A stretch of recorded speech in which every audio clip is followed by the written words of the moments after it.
El libro de Santiago es una de las cartas más intrigantes del Nuevo Testamento. Aunque a menudo se pasa por alto en comparación con otros textos bíblicos, su mensaje es impactante y radical. Santiago nos desafía a examinar nuestra fe y nuestra vida cotidiana, preguntándonos si realmente vivimos de acuerdo con lo que profesamos creer. ¿Es nuestra fe un simple ritual o una fuerza transformadora en nuestra vida? El secreto que pocos conocen es que el libro de Santiago no es solo una colección de consejos, sino un llamado urgente a la acción.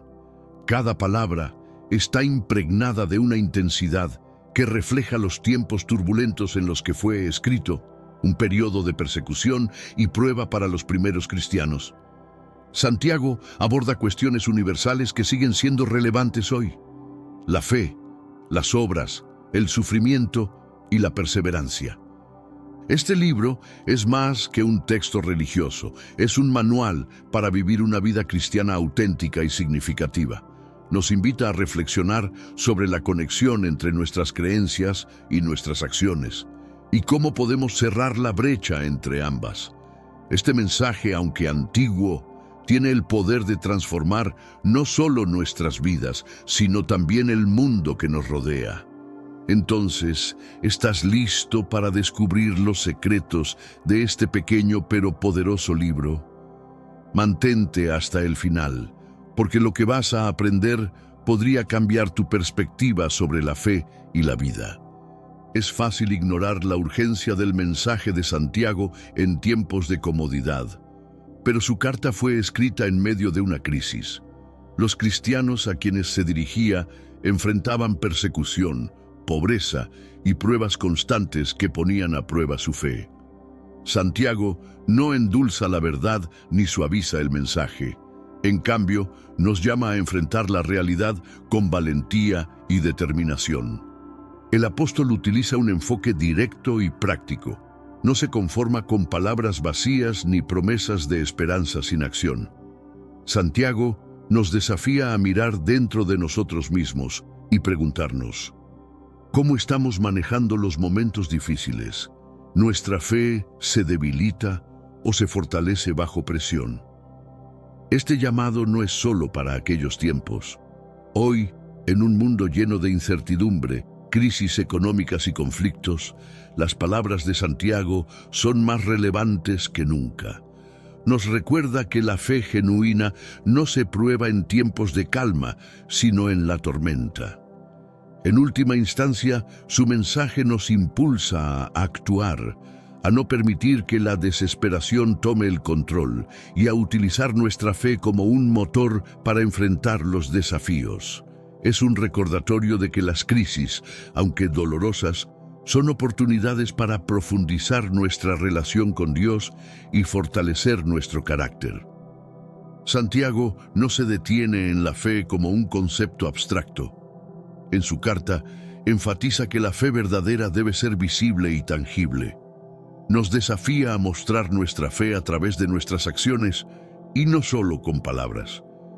Pero, ¿qué significa realmente esto? ¿Cómo se ve la fe genuina en el día a día? En un mundo donde las palabras pueden ser manipuladas y las intenciones cuestionadas, Santiago nos recuerda que nuestras acciones son la evidencia más fuerte de nuestras creencias. Una fe que no produce obras es, como él lo dice, muerta en sí misma. No se trata solo de hacer buenas obras para ser vistos, sino de vivir una vida que refleje los valores del reino de Dios. Pero antes, comparte este video con alguien a quien aprecias. Nuestra misión más grande en la tierra es difundir la palabra del Señor. ¿Sabías que muchas personas carecen de conocimientos por falta de contenido adecuado? Envíalo a ese grupo de WhatsApp o públicalo en Facebook. Estoy seguro de que no te arrepentirás. Y si te gustan videos como este, comenta abajo: quiero más. Así sabré si realmente lo disfrutas y definitivamente traeré contenido nuevo similar.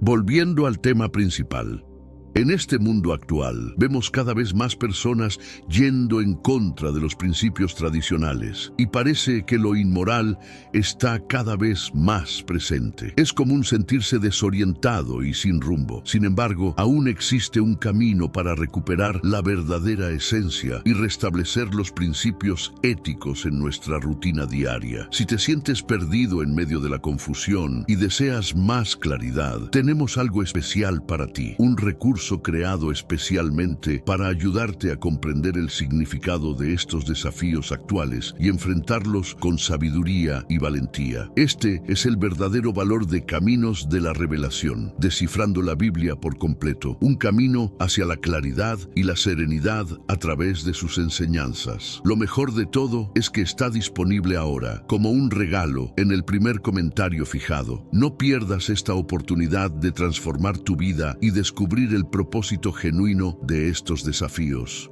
Ahora volvamos al tema principal del vídeo.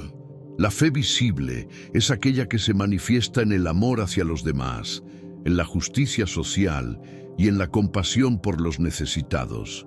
Es en cómo tratamos a los marginados, cómo enfrentamos la adversidad y cómo usamos nuestros recursos para el bien común. Santiago nos desafía a examinar si nuestras vidas son un testimonio vivo de nuestra fe. Este mensaje no es una opción, es una llamada urgente a la integridad espiritual. Nos invita a cerrar la brecha entre lo que decimos creer y cómo vivimos, recordándonos que una fe sin acción es solo una sombra vacía de lo que debería ser. En el primer capítulo de su carta, Santiago aborda un tema que la mayoría prefiere evitar: las pruebas. No las llama maldiciones ni castigos, sino herramientas divinas para nuestro crecimiento espiritual. Tened por sumo gozo cuando os halléis en diversas pruebas, dice Santiago. Esta afirmación desafía nuestra lógica humana. Las pruebas, aunque dolorosas, tienen un propósito profundo. Santiago las compara con el fuego que purifica el oro, eliminando impurezas y fortaleciendo el metal. De manera similar, nuestras pruebas eliminan nuestras dudas, fortalecen nuestra fe y nos acercan más a Dios. Pero este proceso requiere algo más que resignación. Requiere una perspectiva de gozo. El gozo que Santiago menciona no es superficial ni ignora el dolor. Es una confianza profunda en que Dios está obrando en nosotros a través de cada dificultad. Nos invita a ver las pruebas como oportunidades para desarrollar paciencia, fortaleza y un carácter más parecido al de Cristo. Cuando enfrentamos desafíos, podemos elegir entre verlos como obstáculos insuperables o como herramientas divinas para nuestra transformación. Santiago nos llama a adoptar esta segunda perspectiva, confiando en que cada prueba tiene un propósito eterno. En momentos de prueba es fácil sentirnos perdidos y desorientados. Santiago reconoce esta realidad y nos ofrece una solución: la sabiduría divina. Si alguno de vosotros tiene falta de sabiduría, pídala a Dios, escribe. Este consejo, aunque simple, es profundamente poderoso. La sabiduría que Santiago describe no es meramente intelectual. Es la capacidad de discernir la voluntad de Dios en medio de las pruebas y responder de una manera que lo honre. Es una comprensión espiritual que nos permite ver más allá del dolor inmediato y confiar en el plan mayor de Dios. Sin esta sabiduría es fácil sucumbir al desánimo o tomar decisiones apresuradas que nos alejan de nuestro propósito. Santiago nos anima a buscar esta guía divina activamente, a través de la oración y la fe, sabiendo que Dios da abundantemente a quienes lo piden con sinceridad. Esta sabiduría nos equipa para enfrentar las dificultades con gracia y fortaleza, transformando incluso los momentos más oscuros en oportunidades para crecer y glorificar a Dios. Es la luz que nos guía en medio de la tormenta, asegurándonos que no estamos solos. Santiago aborda un tema delicado pero crucial: las tentaciones. Nos advierte que no provienen de Dios, sino de nuestros propios deseos que nos arrastran hacia el pecado. Este concepto desafía la idea común de culpar a Dios por nuestras luchas internas, invitándonos a asumir responsabilidad personal. Las tentaciones, según Santiago, son una manifestación de nuestras debilidades y deseos desalineados con la voluntad divina. Sin embargo, no son obstáculos insuperables. Con la sabiduría y fortaleza que Dios nos ofrece, podemos resistirlas y crecer espiritualmente. Santiago también nos recuerda que Dios nunca permite una tentación sin proporcionarnos los medios para superarla. Esta promesa es una fuente de esperanza, una garantía de que, incluso en nuestros momentos más oscuros, no estamos solos. Las tentaciones pueden ser vistas como pruebas de carácter, oportunidades para demostrar nuestra fidelidad y compromiso con Dios. Al enfrentarlas con valentía y fe, no solo fortalecemos nuestra relación con Él, sino que también avanzamos en nuestro camino hacia una vida más plena y auténtica. La perseverancia no es simplemente soportar las dificultades, sino enfrentarlas con una actitud activa de fe y esperanza.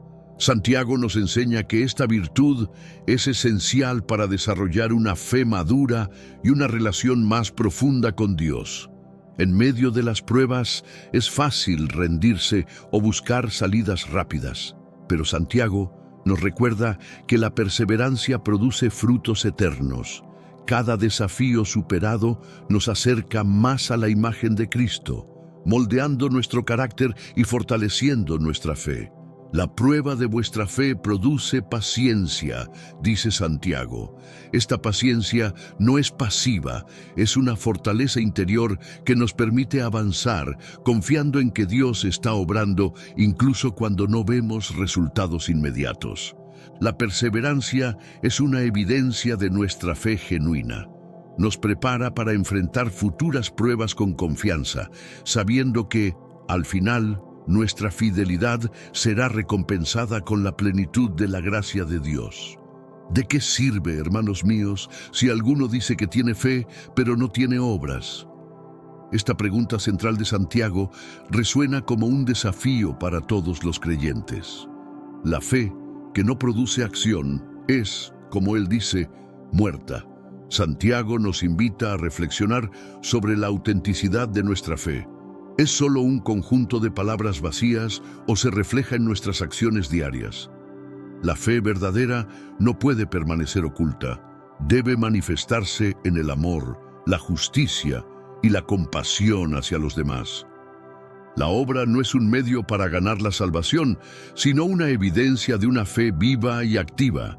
Santiago usa ejemplos poderosos como Abraham y Rahab, cuyos actos demostraron su confianza en Dios. Estas acciones no solo respaldaron su fe, sino que también dejaron un legado espiritual duradero.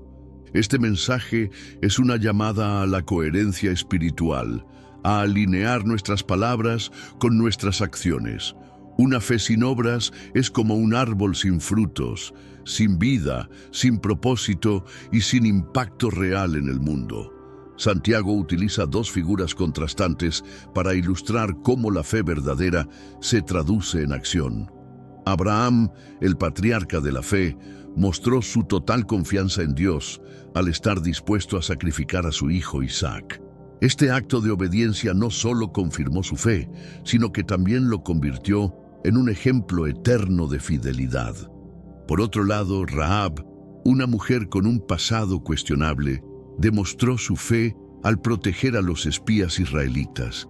Su acto de valentía y confianza en Dios no solo salvó su vida, sino que la colocó en la genealogía de Cristo, mostrando que la fe y las obras trascienden las barreras sociales. Estos ejemplos nos enseñan que la fe genuina no discrimina. No importa nuestra posición en la vida, todos somos llamados a vivir una fe activa que impacte a los demás. Abraham y Rahab nos recuerdan que nuestras acciones, aunque pequeñas o grandes, tienen el poder de cambiar vidas y glorificar a Dios. Santiago nos desafía a buscar oportunidades para demostrar nuestra fe a través de nuestras decisiones y actos diarios, reflejando así la gracia y la verdad de Dios en un mundo necesitado. La lengua es un fuego, un mundo de maldad, dice Santiago. Aunque pequeña, tiene un impacto desproporcionado en nuestras vidas y en las de quienes nos rodean. Nuestras palabras pueden construir o destruir, sanar o herir, y por eso Santiago nos llama a dominar nuestra lengua. El apóstol compara la lengua con el timón de un barco, aunque diminuto, dirige el curso de toda la nave. De manera similar, nuestras palabras revelan lo que hay en nuestro corazón y moldean nuestras relaciones y nuestro testimonio espiritual. Dominar la lengua no significa suprimir nuestras palabras, sino utilizarlas con sabiduría y propósito. Santiago nos desafía a hablar con verdad, compasión y amor, reflejando el carácter de Cristo en cada conversación. Este control requiere vigilancia y oración. Solo con la ayuda de Dios podemos transformar nuestras palabras en herramientas de edificación y unidad, evitando que se conviertan en fuentes de división y dolor. Sé que a veces en nuestras vidas tenemos más preguntas que respuestas. Si te sientes perdido y buscas claridad, tenemos algo para ti. Caminos de la Revelación. Descifrando la Biblia por completo. Un libro lleno de enseñanzas y respuestas, disponible ahora como un regalo en el primer comentario. No te pierdas la oportunidad de transformar tu vida y entender el verdadero propósito de estos desafíos. Santiago utiliza una metáfora poderosa para describir el impacto de nuestras palabras. La lengua es un fuego que puede encender un incendio devastador. Aunque pequeña, tiene el poder de contaminar todo el cuerpo y destruir relaciones y comunidades si no se controla. Este fuego puede comenzar con un comentario descuidado, una crítica hiriente o un rumor malintencionado. Antes de que lo sepamos, las llamas se propagan, dejando tras de sí un rastro de daño emocional y espiritual. Santiago nos insta a reconocer esta verdad y a tomar medidas para dominar nuestra lengua. Pero no todo está perdido.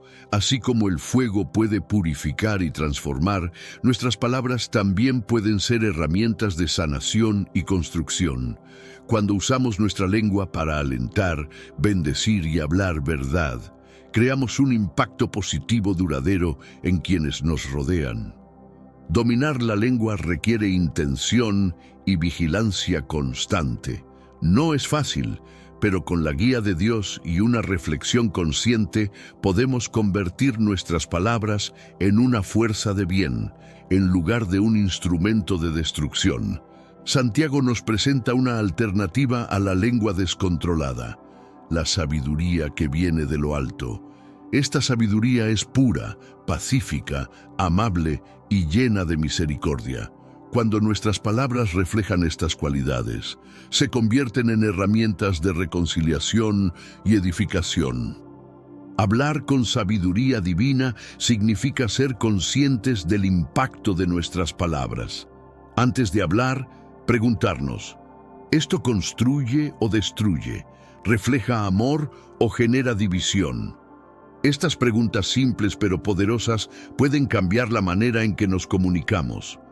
La sabiduría celestial no se limita a evitar palabras hirientes, sino que nos guía a hablar con verdad y gracia. Es el poder de transformar conversaciones difíciles en oportunidades de sanación y conexión.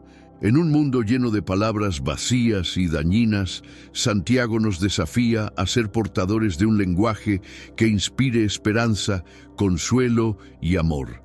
Nuestras palabras, dirigidas por la sabiduría de Dios, tienen el poder de sanar corazones heridos y restaurar relaciones rotas. En el cuarto capítulo de su carta, Santiago aborda una lucha interna que todos enfrentamos: el orgullo contra la humildad. Nos recuerda que Dios resiste a los soberbios y da gracia a los humildes. Esta verdad no solo desafía nuestras prioridades, sino también nuestra forma de vernos a nosotros mismos. El orgullo nos lleva a buscar nuestra propia gloria y a depender de nuestras fuerzas, mientras que la humildad nos llama a confiar en Dios y reconocer nuestra necesidad de Él. Santiago nos advierte que el orgullo es un obstáculo para la verdadera fe, separándonos de Dios y de los demás. La humildad, en cambio, no es debilidad, sino fuerza bajo control. Es el acto consciente de poner a Dios en el centro de nuestras vidas y someter nuestras ambiciones a su voluntad. Al hacerlo, encontramos paz y propósito, sabiendo que estamos alineados con el plan divino. Santiago nos invita a adoptar una postura de humildad, no solo hacia Dios, sino también hacia los demás. En lugar de buscar reconocimiento, somos llamados a servir, reflejando el amor y la gracia que hemos recibido. El orgullo no solo afecta nuestras relaciones humanas, también es un enemigo de nuestra relación con Dios. Cuando confiamos demasiado en nuestras propias habilidades y planes, nos alejamos de la guía divina y nos cerramos a las bendiciones que Él quiere darnos. Santiago nos advierte que el orgullo nos lleva a una falsa sensación de autosuficiencia, haciendo que busquemos soluciones temporales en lugar de confiar en la sabiduría y el poder eterno de Dios. Este camino, aunque atractivo al principio, nos deja vacíos y desconectados espiritualmente. La verdadera dependencia de Dios comienza con un reconocimiento de nuestra necesidad de Él. Esto no significa abandonar nuestros talentos o esfuerzos, sino usarlos bajo su dirección. Al entregar nuestras preocupaciones y ambiciones a Dios, encontramos una libertad que el orgullo nunca puede ofrecer. Santiago también nos llama a resistir la tentación de la arrogancia espiritual, recordándonos que todo lo que somos y tenemos proviene de Dios. Al cultivar una actitud de humildad y gratitud, rompemos las cadenas del orgullo y fortalecemos nuestra fe. ¿No sabéis que la amistad con el mundo es enemistad con Dios? Santiago nos lanza esta dura pregunta, confrontándonos con una verdad incómoda. No podemos servir a dos señores. Nuestra lealtad debe ser clara y nuestras elecciones deben reflejarla. Ser amigo del mundo no significa simplemente disfrutar de la vida, sino adoptar valores y prioridades que están en conflicto con los principios de Dios. Esto puede incluir el materialismo, la ambición desmedida y la indiferencia hacia las necesidades de los demás. Por otro lado, ser amigo de Dios implica vivir de acuerdo con sus enseñanzas, incluso cuando esto nos pone en desacuerdo con las normas culturales. Es una decisión consciente de priorizar lo eterno sobre lo temporal, lo espiritual sobre lo material. Santiago nos desafía a evaluar nuestras vidas y a preguntarnos, ¿dónde está nuestra lealtad? Este llamado no es una condena, sino una invitación a alinear nuestras vidas con el propósito divino, encontrando en Él una amistad que trasciende todo lo que el mundo puede ofrecer. Santiago concluye su carta con una enseñanza poderosa. La oración es nuestra conexión directa con Dios y tiene el poder de cambiar nuestras circunstancias y transformar nuestros corazones. Nos asegura que la oración eficaz del justo puede mucho, una promesa que nos llena de esperanza y propósito. La oración no es solo una herramienta para pedir ayuda en momentos de necesidad, es una práctica constante que fortalece nuestra relación con Dios. Nos invita a compartir nuestras alegrías, angustias y deseos más profundos, confiando en que Él escucha cada palabra. Santiago menciona a Elías como un ejemplo de la eficacia de la oración. Su fe y perseverancia en la oración provocaron cambios asombrosos, como detener la lluvia durante años y luego traerla de regreso. Este ejemplo nos recuerda que, aunque no siempre veamos resultados inmediatos, nuestras oraciones tienen un impacto profundo. Al orar, no solo buscamos respuestas, sino que también nos transformamos internamente. La oración nos llena de paz, alinea nuestras vidas con la voluntad de Dios y nos equipa para enfrentar los desafíos con valentía y fe. La paciencia es uno de los temas centrales en la carta de Santiago, y con razón. En un mundo donde buscamos resultados inmediatos, Santiago nos llama a cultivar una paciencia activa y esperanzadora, basada en la confianza en el plan perfecto de Dios. La paciencia produce perfección, escribe Santiago, señalando que esta virtud no es pasiva ni resignada. Es una fortaleza interna que nos permite enfrentar las pruebas con una perspectiva eterna, sabiendo que cada desafío nos acerca más a la madurez espiritual. Ser paciente no significa evitar la acción, sino actuar con sabiduría y en el momento correcto. Santiago nos invita a mirar el ejemplo de los agricultores que esperan con confianza la cosecha, sabiendo que el fruto llegará a su debido tiempo. De manera similar, debemos confiar en que Dios está obrando en nuestras vidas, incluso cuando no lo vemos. La perseverancia en la paciencia no solo fortalece nuestra fe, sino que también nos convierte en ejemplos vivos para quienes nos rodean. Al mantenernos firmes en medio de las pruebas, demostramos el poder de la fe y la confianza en Dios. El mensaje de Santiago es claro. La fe genuina no es un concepto abstracto, sino una fuerza transformadora que se refleja en cada aspecto de nuestra vida. Nos desafía a no quedarnos en palabras vacías, sino a vivir una fe activa y visible.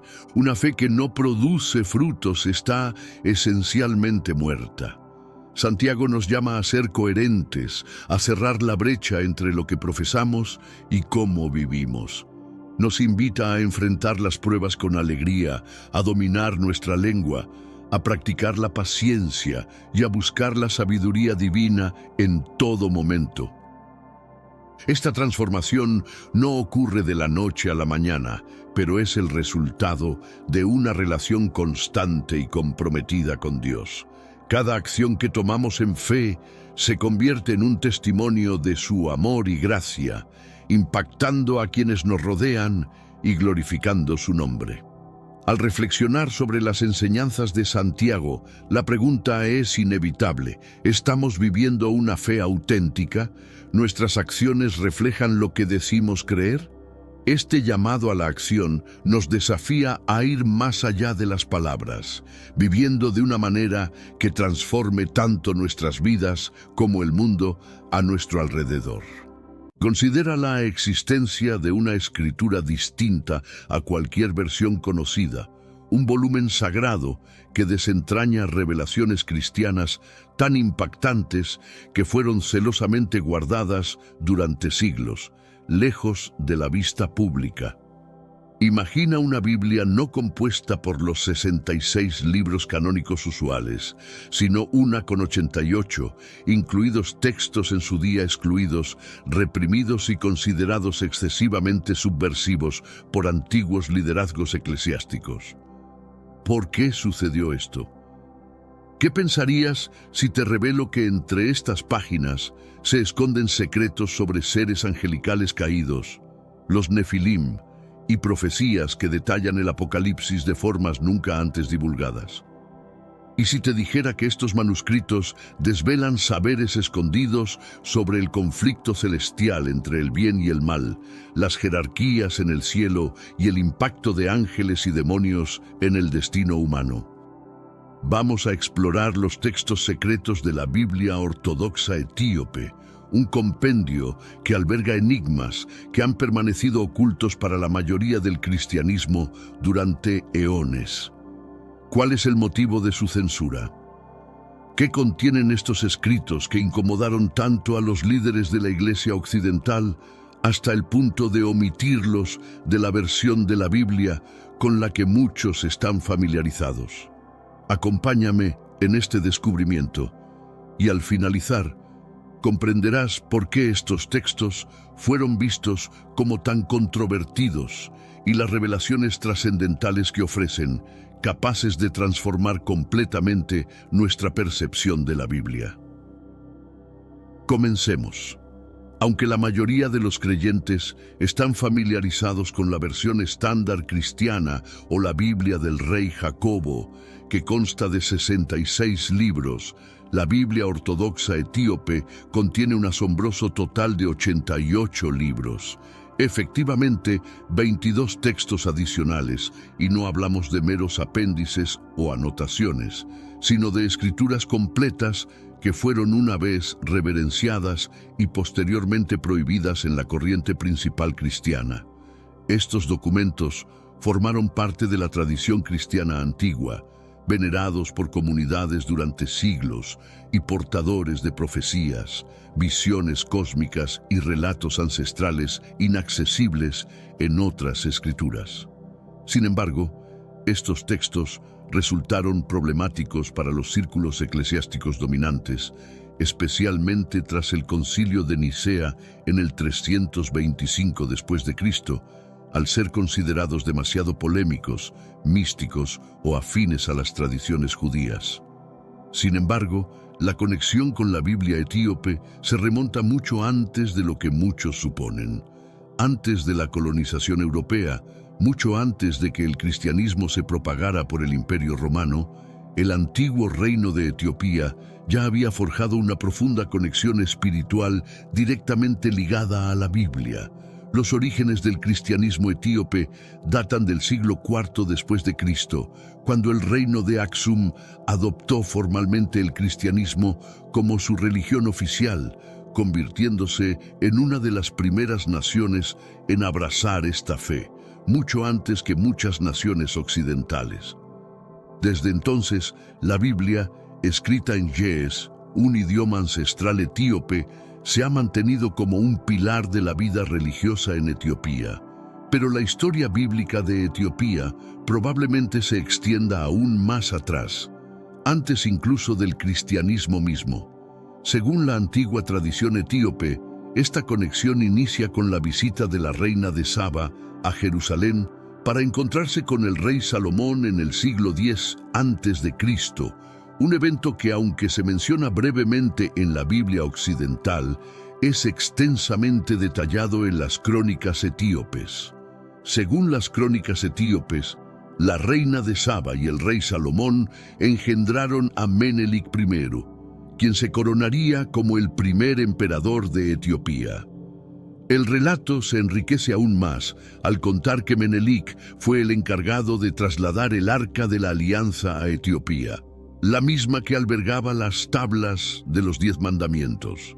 Este acontecimiento trasciende lo meramente histórico para los etíopes, interpretándose como una encomienda celestial.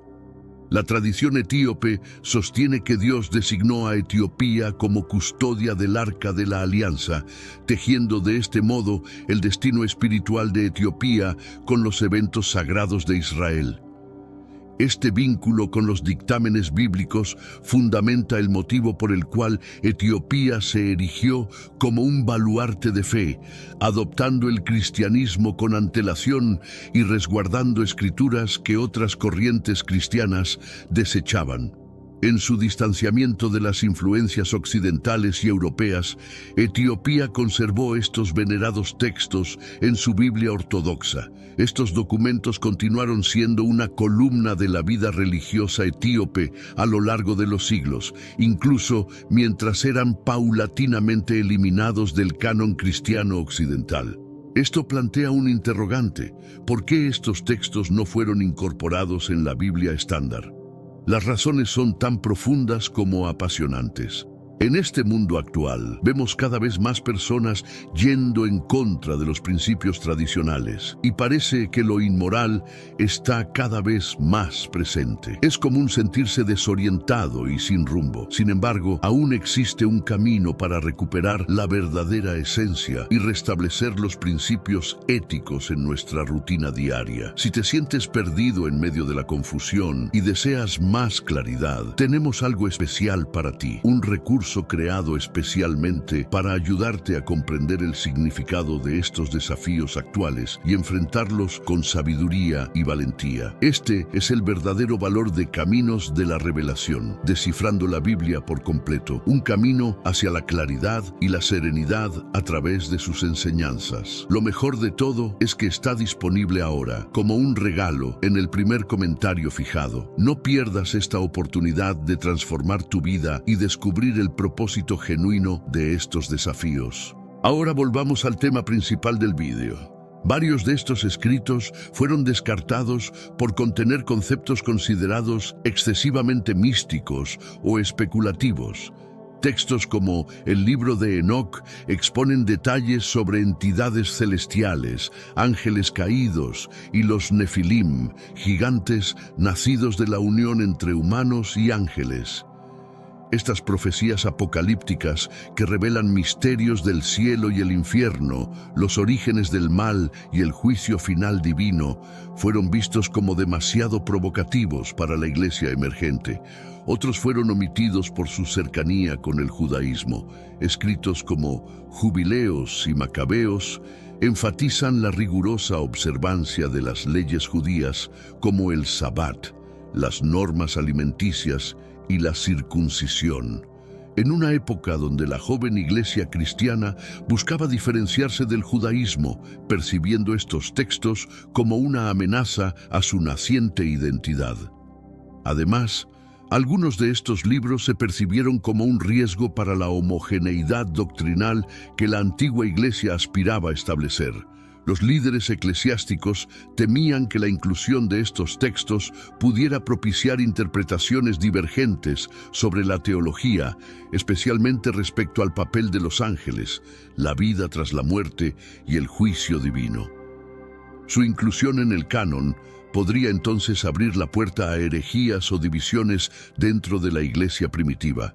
En el marco colonial, cuando las potencias europeas, especialmente Italia, intentaban someter a Etiopía, la propia Biblia ortodoxa etíope se convirtió en un blanco. Era vista como un desafío espiritual al control europeo. El singular contenido de la Biblia que vincula a Etiopía espiritualmente con Israel y el cristianismo primitivo simboliza una resistencia frente a la imposición religiosa y cultural europea. Al marginar la Biblia ortodoxa etíope, las potencias coloniales intentaban sofocar la autonomía religiosa de Etiopía para imponer sus propias interpretaciones occidentales de la fe. Entonces, ¿qué misterios albergan estos textos que fueron vedados? ¿Por qué causaban tanto recelo en los líderes eclesiásticos occidentales? Es posible que estos antiguos escritos desvelen profetas ocultos, descripciones de entidades celestiales y detalles sobre el fin del mundo demasiado impactantes para ser ignorados. Esto es Deep Bible Stories. Para comprender por qué la Biblia ortodoxa etíope incluye tantos libros excluidos de la versión estándar cristiana, debemos primero investigar el papel único de Etiopía en la historia bíblica y cristiana. Comencemos en el siglo IV después de Cristo, una era en la que gran parte del mundo aún no había abrazado el cristianismo. Durante este periodo, el reino de Aksum, una civilización prominente situada en lo que hoy es la moderna Etiopía, fue una de las primeras naciones en adoptar oficialmente el cristianismo como religión estatal. Este hecho cimentó la identidad de Etiopía como nación cristiana, convirtiéndola en una de las comunidades cristianas más antiguas y continuas del planeta. ¿Pero cómo ocurrió esto? Contrario a la creencia popular que atribuye la expansión del cristianismo en Etiopía a misioneros europeos, la Iglesia Ortodoxa etíope traza sus raíces hasta el apóstol Felipe y la conversión de un eunuco etíope descrita en Hechos 8:26 a 40. Este oficial de la corte etíope, bautizado por Felipe, llevó la fe cristiana de vuelta a Etiopía, instaurando así la tradición cristiana en el país. En pocos siglos, este incipiente movimiento se transformó en la religión oficial del poderoso reino de Aksum. Fue a través de la iglesia copta de Alejandría que el cristianismo echó raíces en Etiopía, lo que llevó a la traducción de la Biblia al ge'ez, el antiguo idioma etíope. Y conforme el cristianismo se expandía por todo el reino de Aksum, se incluyeron no solo los 66 libros típicos. La historia única de Etiopía le permitió acceder a una amplia gama de textos judíos y cristianos primitivos, muchos de los cuales fueron desechados o prohibidos por la Iglesia Occidental por considerarse demasiado místicos, controvertidos o cercanos a las tradiciones judías. Sin embargo, Etiopía conservó estos textos sagrados, manteniéndolos como parte de su patrimonio espiritual. Esta temprana adopción del cristianismo también ayudó a Etiopía a mantener su independencia espiritual frente al resto del mundo cristiano. Mientras el Imperio Romano y la Iglesia Occidental se esforzaban por consolidar un canon bíblico unificado, Etiopía se mantuvo al margen de estos debates, libre de preservar sus tradiciones y textos antiguos. Como resultado, la Biblia ortodoxa etíope no solo incluye los conocidos libros del Antiguo y Nuevo Testamento, sino también textos adicionales que ofrecen perspectivas profundas sobre la teología judía y el cristianismo primitivo. La conexión de Etiopía con la historia bíblica se extiende incluso más allá de los albores del cristianismo. Para comprender el panorama completo, es necesario remontarse mucho más atrás en el tiempo, específicamente 1000 años antes de Cristo. Según la tradición etíope, los vínculos bíblicos de Etiopía comenzaron con una figura impresionante, la reina de Saba. Esta soberana es mencionada brevemente en la Biblia occidental, específicamente en los libros de Primero Reyes 10 y Segundo Crónicas 9. Pero antes, comparte este video con alguien a quien aprecias. Nuestra misión más grande en la tierra es difundir la palabra del Señor. ¿Sabías que muchas personas carecen de conocimientos por falta de contenido adecuado? Envíalo a ese grupo de WhatsApp o públicalo en Facebook. Estoy seguro de que no te arrepentirás. Y si te gustan videos como este, comenta abajo, quiero más. Así sabré si realmente lo disfrutas y definitivamente traeré contenido nuevo similar. Volviendo al tema principal. De acuerdo con estos relatos, ella viajó desde el distante reino de Saba, que los etíopes identifican actualmente como parte de Etiopía y Yemen, para encontrarse con el ilustre rey Salomón en Jerusalén. Mientras que la Biblia occidental apenas esboza su visita, la narrativa etíope, plasmada en el Kebra Nagast, un texto crucial para la identidad nacional y espiritual de Etiopía, describe una historia mucho más detallada. Según este texto, la reina de Saba, conocida en Etiopía como Maqueda, y el rey Salomón engendraron a un hijo, Menelik, quien ascendería al trono como el primer emperador de Etiopía. Lo que añade aún más asombro a esta historia es que cuando Menelik creció, visitó a su padre en Jerusalén. A su regreso a Etiopía, se dice que trajo consigo uno de los artefactos más sagrados de la historia bíblica, el Arca de la Alianza. En efecto, según la tradición etíope, el Arca de la Alianza, que albergaba las tablas de piedra de los 10 mandamientos, ha sido custodiada en Etiopía durante siglos.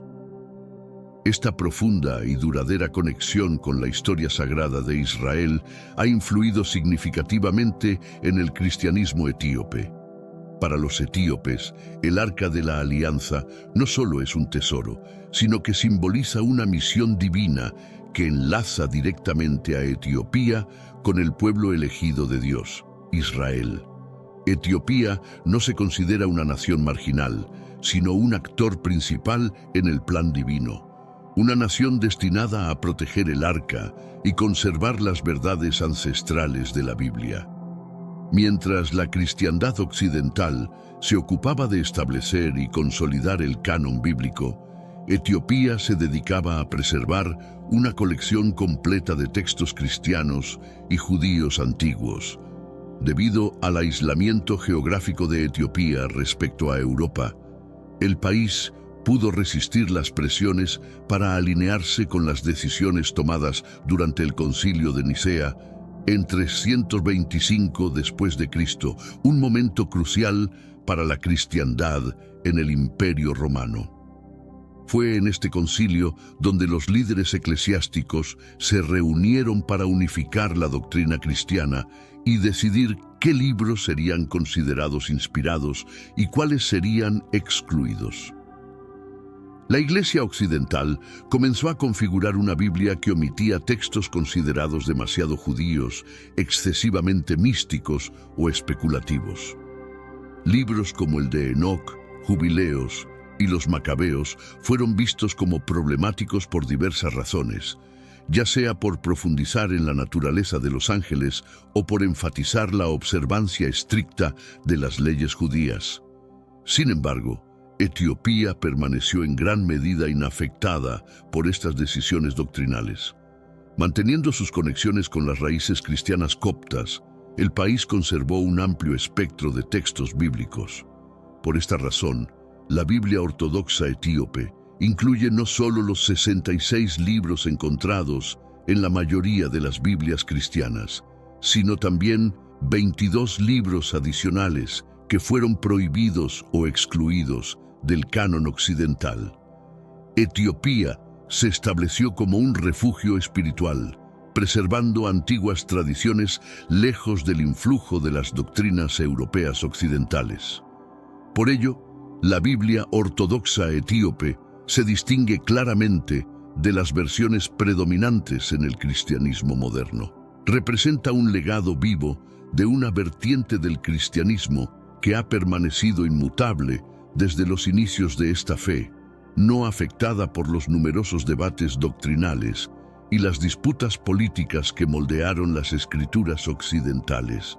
La presencia de estos textos que fueron omitidos y prohibidos en la Biblia ortodoxa etíope no es simplemente un detalle histórico fascinante. Nos recuerda que existieron diversas interpretaciones sobre los contenidos apropiados para la Biblia y que muchos de los escritos descartados por la Iglesia occidental todavía poseen un valor espiritual significativo. Por ejemplo, el libro de Enoc detalla con claridad las acciones de los ángeles caídos, su interacción con los seres humanos y su castigo final. Este documento ha sido influyente en el desarrollo del pensamiento cristiano acerca de la maldad y el apocalipsis. Asimismo, el libro de los Jubileos aporta una perspectiva judía sobre los eventos bíblicos, ofreciendo nuevas perspectivas sobre la vida de los patriarcas y el rol de los ángeles en la dirección de los asuntos humanos. Estos manuscritos nos proporcionan un vistazo a un segmento olvidado de la historia cristiana, una época en la cual la teología estaba aún formándose y los límites de lo ortodoxo se debatían. Para Etiopía, estos libros nunca fueron vetados. Siempre han sido una parte integral de su práctica religiosa, tratados con el mismo respeto que los textos canónicos del Antiguo y Nuevo Testamento. Pero entonces, ¿por qué estos libros fueron excluidos? ¿Qué contienen estos documentos sagrados que provocaron que la Iglesia occidental los declarase no aptos para la Biblia? Las causas de esto son tan intrincadas como intrigantes, entrelazadas no solo con dilemas teológicos, sino también con conflictos políticos y culturales. En este análisis examinaremos por qué exactamente estos textos fueron apartados por las autoridades cristianas antiguas y las razones por las que Etiopía optó por retenerlos. Una de las razones primordiales para su exclusión radica en su contenido altamente místico y su naturaleza espiritual y especulativa. Muchos de los libros rechazados, como el libro de Enoc y el libro de los Jubileos, tratan temas considerados esotéricos, centrados en el ámbito celestial, la jerarquía angelical y las interacciones entre divinidades y humanos. Por ejemplo, en el libro de Enoc se relata la historia de los vigilantes, ángeles caídos que bajaron a la tierra, interactuaron con los humanos y finalmente generaron una corrupción extensa a través de sus descendientes, los Nefilim. Estos ángeles no solo se sublevaron contra Dios, sino que también entregaron a los humanos saberes vedados, tales como los secretos de la guerra, la hechicería y la astrología. Esta clase de narrativa contrasta con el enfoque simplificado de salvación que predomina en la Biblia occidental. La Iglesia occidental, especialmente tras el Concilio de Nicea en el 325 después de Cristo, percibió estas enseñanzas especulativas con desconfianza, consideradas distracciones de los principios fundamentales del cristianismo, la vida, muerte y resurrección de Jesucristo. Los prelados temían que un énfasis excesivo en temas como ángeles, conflictos celestiales y el fin de los tiempos pudiera confundir a los fieles o llevar a interpretaciones místicas de las Escrituras, alejando la atención del mensaje central de la redención. La orientación hacia una teología más reflexiva y menos convencional hizo que la Iglesia occidental decidiera excluir obras como el libro de Enoc, anteriormente consultado por comunidades cristianas primitivas, incluidos los esenios, un grupo judío que se cree tuvo un papel fundamental en la formación del pensamiento cristiano inicial. Aunque textos como el libro de Enoc proporcionaban explicaciones extendidas sobre dimensiones espirituales y la rebelión angelical, las autoridades eclesiásticas romanas y ortodoxas en Occidente concluyeron que estos manuscritos divagaban demasiado sobre lo sobrenatural. En contraste, Etiopía valoraba estos documentos no como meras distracciones, sino como componentes esenciales para entender el eterno conflicto entre el bien y el mal. La tradición cristiana en Etiopía abrazó la riqueza mística de estos escritos, viéndolos como luces que aclaraban aspectos del cielo y las complejidades divinas. Además, otro motivo por el cual se rechazaron muchos de estos escritos fue su profunda conexión con las costumbres judías. Textos como el libro de los Jubileos y los Macabeos destacaban la observancia rigurosa de preceptos judíos, tales como el sábado, la circuncisión y las leyes dietéticas. Estos fueron compuestos en una época donde el judaísmo y el naciente cristianismo no estaban completamente segregados, ofreciendo una perspectiva que enfatizaba la importancia de adherirse a la ley mosaica. Por ejemplo, el libro de los Jubileos, también conocido como el Pequeño Génesis, reinterpreta desde la creación hasta la entrega de la ley en el monte Sinaí, profundizando en detalles no solo presentes en los libros de Génesis y Éxodo. Este libro insiste en la relevancia de las celebraciones judías y la pureza ritual, sugiriendo una adherencia perpetua a estas normas. Este texto incluso propone un calendario solar de 364 días, argumentando que este era el calendario original que Dios estableció para el pueblo judío, en contraste con el calendario lunar que se adoptó posteriormente. Con el desarrollo del cristianismo, que buscaba expandirse entre los gentiles, la nueva religión intentó distanciarse de las estrictas prácticas judías. El apóstol Pablo defendió la liberación de estas leyes, proclamando que la redención llega a través de la fe en Cristo, más allá del cumplimiento de la ley mosaica. A medida que la Iglesia occidental se organizaba, libros que subrayaban las normativas judías, como los jubileos y los macabeos, fueron vistos como remanentes innecesarios de un pasado que se debía superar. No obstante, Etiopía mantuvo un vínculo más profundo con estas tradiciones. La Iglesia Ortodoxa etíope rastrea su ascendencia hasta el rey Salomón a través de Menelik I, hijo de Salomón, y la reina de Saba. Por esta razón, la doctrina cristiana en Etiopía ha permanecido profundamente enraizada en prácticas judías, sin ver la necesidad de alejarse de ellas.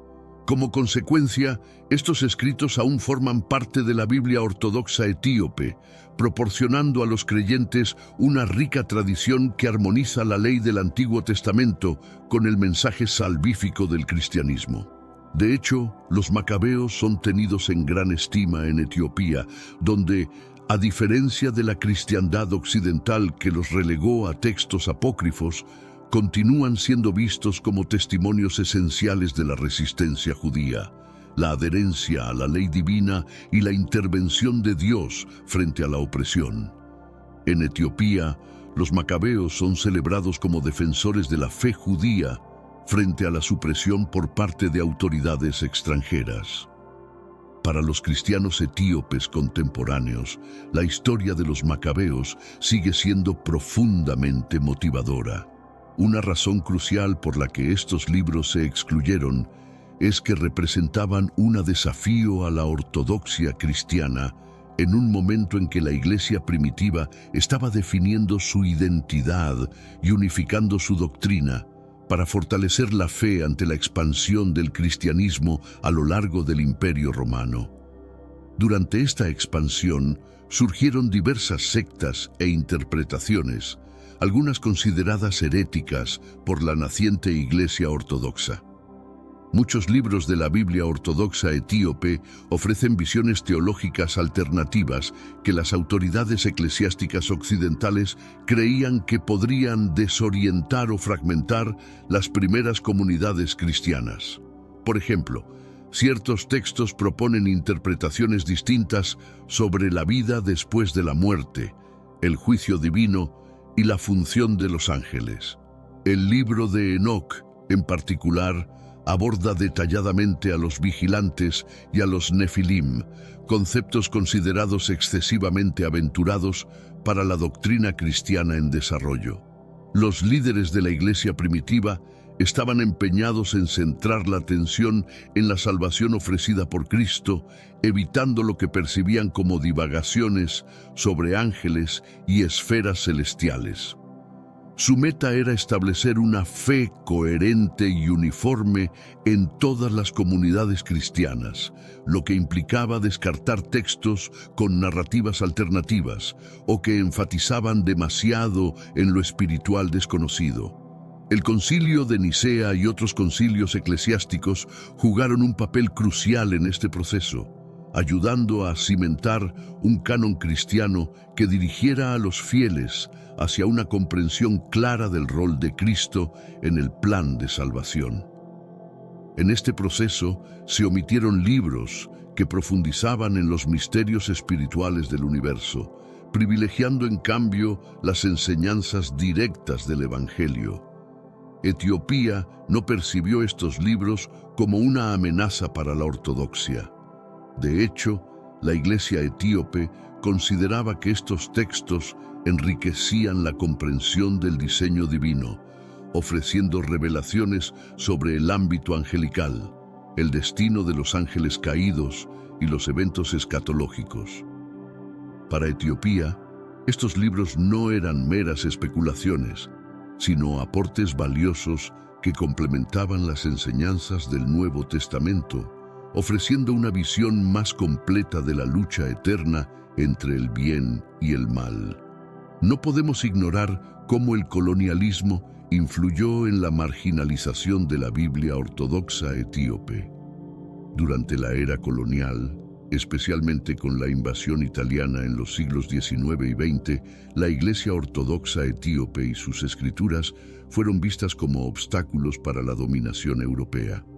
Los colonizadores vieron la independencia espiritual de Etiopía y su conexión con tradiciones cristianas ancestrales como una forma de resistencia. Lejos de ser una nación pasiva, Etiopía era una comunidad cristiana con tradiciones profundas y únicas que antecedían a gran parte de la historia cristiana europea. La Biblia ortodoxa etíope era símbolo de desafío porque vinculaba a Etiopía directamente con Israel y con la iglesia primitiva, una conexión espiritual y políticamente incómoda para los colonizadores. Al marginar o prohibir la Biblia etíope, las fuerzas coloniales buscaban debilitar la identidad espiritual de Etiopía y promover las doctrinas religiosas occidentales. Así como la resistencia de Etiopía contra el dominio colonial la convirtió en un emblema de la independencia africana, su desafío religioso mediante la conservación de su Biblia ortodoxa la estableció como un símbolo espiritual. La Biblia etíope, repleta de textos excluidos y libros prohibidos, fue percibida como un desafío a la estructura religiosa occidental, una amenaza que cuestionó la hegemonía del catolicismo y el protestantismo. ¿Consideras que la independencia espiritual de Etiopía fue vista como una amenaza por las potencias coloniales? Comparte tus opiniones sobre cómo esto influyó en la represión de la Biblia ortodoxa etíope. Ahora que hemos examinado por qué estos libros fueron prohibidos, es hora de adentrarnos en los misterios que contienen. Cada escrito de la Biblia ortodoxa etíope revela aspectos profundos sobre los dominios espirituales, la historia antigua y el diseño divino. Exploraremos más a fondo estos libros vetados y lo que descubren sobre el mundo invisible, las profecías y el fin de los tiempos. Verás por qué Etiopía los conservó y por qué son ahora más relevantes que nunca. Tal vez el más conocido de estos libros, el libro de Enoc, nos sumerge en la estructura cósmica y los dominios espirituales. Este análisis no se limita a una mera descripción de ángeles y demonios. El libro nos ofrece un relato detallado sobre la rebelión angelical, sus interacciones con los humanos y su eventual juicio. La primera parte de Enoc, conocida como el Libro de los Vigilantes, inicia con una revelación impactante. 200 ángeles, llamados vigilantes, fueron enviados por Dios para supervisar a la humanidad. Sin embargo, se desviaron de la gracia al involucrarse con los seres humanos. Estos ángeles, liderados por Semjasa, desafiaron la orden divina y descendieron a la tierra, donde tomaron esposas humanas y engendraron a los Nefilim, una progenie de gigantes descrita como violenta, corrupta y destructiva. Lo poderoso de esta historia radica en que estos ángeles transgresores no solo violaron las leyes de Dios, sino que también impartieron conocimientos prohibidos a los humanos. Les enseñaron artes bélicas, hechicería, el uso de cosméticos y astrología, consideradas perversiones del orden natural establecido por Dios. Esta sabiduría impartida por los ángeles desencadenó el caos en la tierra, y los Nefilim, fruto de la unión entre ángeles y humanos, contribuyeron al deterioro moral del mundo. Tanta fue su violencia y corrupción que Dios decidió enviar el diluvio para purificar la tierra de su influencia. Pero antes del diluvio, envió a los arcángeles Miguel, Gabriel, Rafael y Uriel para que intervinieran. Su misión fue capturar a los vigilantes rebeldes y confinarlos en el abismo hasta el día del juicio. Estos vigilantes, junto con sus descendientes, fueron vistos como tan corruptores que Dios decidió erradicarlos de la tierra, pero su legado continúa amenazando a la humanidad. ¿Te interesaría que hiciéramos un video detallado explorando el libro de Enoc y la rebelión de los ángeles? Déjanos saber en los comentarios. En otra sección de Enoc, conocida como el libro de las parábolas, se nos presenta una visión apocalíptica de Enoc, donde anuncia la llegada de una figura mesiánica conocida como el Hijo del Hombre. Este personaje se presenta como un juez celestial que dictará sentencias tanto para seres humanos como para ángeles. Es interesante notar la similitud entre este Hijo del Hombre y Jesucristo, a quien se le otorga el mismo título en el Nuevo Testamento. La profecía de Enoc predice un juicio definitivo, en el cual los seres malignos, incluidos los ángeles rebeldes, serán desterrados a un abismo ardiente, mientras que los virtuosos heredarán la vida eterna. Sé que a veces en nuestras vidas tenemos más preguntas que respuestas. Si te sientes perdido y buscas claridad, tenemos algo para ti: Caminos de la Revelación, descifrando la Biblia por completo. Un libro lleno de enseñanzas y respuestas, disponible ahora como un regalo en el primer comentario. No te pierdas la oportunidad de transformar tu vida y entender el verdadero propósito de estos desafíos. Este segmento del libro de Enoc ofrece una representación gráfica del conflicto eterno entre el bien y el mal, con ángeles, demonios y humanidad enfrentando su evaluación final ante el trono divino. Una de las partes más reveladoras de Enoc, el libro astronómico, expone los secretos del universo. A Enoc se le muestra la estructura divina de las constelaciones, planetas y años, especificando un calendario solar que busca mantener a los humanos en concordancia con el ritmo celeste de la creación. Este pasaje detalla los movimientos de los astros, que no son aleatorios, sino que siguen un diseño meticuloso establecido por Dios y ejecutado por sus ángeles. Se enfatiza que los humanos deben adherirse al calendario solar en vez del lunar para sincronizarse con el plan divino. La Iglesia Ortodoxa Etíope continúa siguiendo este calendario solar, evidenciando sus vínculos con las enseñanzas ancestrales reveladas a Enoc. A continuación, abordamos el libro de los jubileos. Las normas sobre el sábado, las prescripciones dietéticas y el calendario solar que los jubileos promulgan reflejan una devoción inquebrantable a cumplir los mandamientos de Dios en su forma más auténtica. Para los creyentes contemporáneos, estos textos plantean interrogantes cruciales. ¿Vivimos en conformidad con las leyes divinas? ¿Nos hemos alejado demasiado de los principios esenciales otorgados a la humanidad desde sus inicios? ¿Qué implicaría un retorno a estas prácticas? Los jubileos sostienen que las directrices otorgadas a Adán, Noé y Abraham no eran temporales, sino mandatos perpetuos. Esto plantea una cuestión provocadora. ¿Deberían los cristianos de hoy seguir los mismos preceptos que se entregaron a los patriarcas?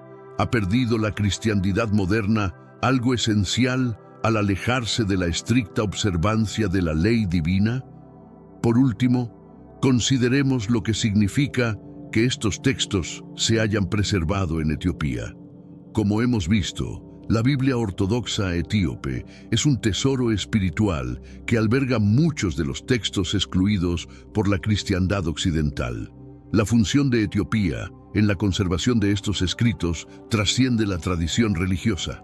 Representa una profunda declaración de resistencia espiritual contra las fuerzas que intentaron erradicar estas verdades antiguas. Durante la era colonial, mientras los poderes europeos buscaban imponer su hegemonía religiosa y política sobre África, la Iglesia Ortodoxa Etíope se erigió como un bastión de desafío. La custodia de estos textos sagrados no fue solo un acto de fidelidad religiosa, sino también una afirmación de independencia. Etiopía mantuvo las verdades bíblicas antiguas incluso cuando el resto del mundo cristiano las abandonaba. Esto sugiere que la Biblia ortodoxa etíope podría poseer enseñanzas destinadas a ser preservadas para este momento histórico. Mientras el mundo lidia con desafíos sin precedentes, quizás haya llegado el momento de sacar a la luz estos escritos sagrados. hemos explorado a fondo los textos restringidos de la Biblia ortodoxa etíope, desde las enigmáticas visiones de Enoc hasta las profecías de Isaías y la valiente resistencia de los macabeos. Cada uno de estos libros alberga secretos y revelaciones que retan nuestra percepción de la Biblia y la historia del cristianismo. En medio del vasto mosaico de textos religiosos del mundo, la Biblia ortodoxa etíope se distingue por su colección única de escrituras, muchas de las cuales no se encuentran en otras tradiciones cristianas. Esta versión de la Biblia incluye libros como el de Enoc y Jubileos, además de 3 libros de los Macabeos, ofreciendo una visión más amplia y diversificada de la fe cristiana, arraigada en las tradiciones judías y las influencias locales únicas de Etiopía. El libro de Enoc es uno de los textos más intrigantes entre los incluidos en la Biblia etíope, detallando la historia de los ángeles caídos y sus interacciones con la humanidad, un tema que ha sido objeto de intensos debates teológicos. Estas narrativas no solo enriquecen la comprensión de los fenómenos celestiales, sino que también ofrecen paralelismos intrigantes con otras mitologías antiguas que exploran el origen del mal y la interacción divina con el mundo.